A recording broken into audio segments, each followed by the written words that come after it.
Let's solve the Lake Okeechobee dilemma. In the summer of 2013, there was near historic levels of rainfall in South Florida, and Lake Okeechobee rose to levels where the Army Corps of Engineers made the decision to have massive releases east and west in order to protect the integrity of the dike. And in the community that I represent, 136 billion gallons of water was sent from Lake Okeechobee into the St. Lucie River and the Indian River Lagoon. It also had an adverse effect on Southwest Florida, with water going out the Caloosahatchee to the Fort Myers area. And our community came together, and this Senate stepped up. And President Gates appointed a select committee. We met in Stewart, and I promised people measurable progress in reasonable time. The then Speaker of the House, Speaker Weatherford, also came to our community to visit. We had a group called the River Kids, who were young people who came together to support our efforts.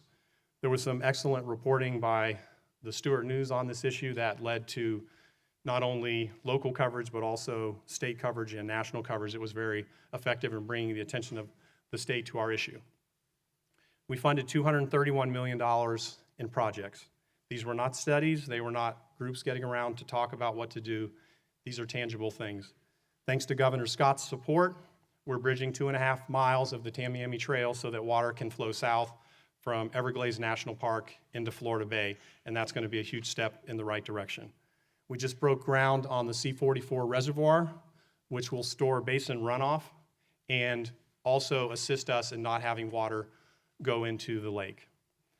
My goal is, before I finish my term in the Senate and pack up boxes, put them in the Jeep, and head back to Stewart, I have a personal mission, and that is to work with the agricultural community, to work with Florida's best scientists, to work with all of us as a legislature who have background and knowledge on this issue, that we will permanently protect our estuaries, protect our lagoons, come up with a way to not have these terrible discharges from Lake Okeechobee that destroy our environment.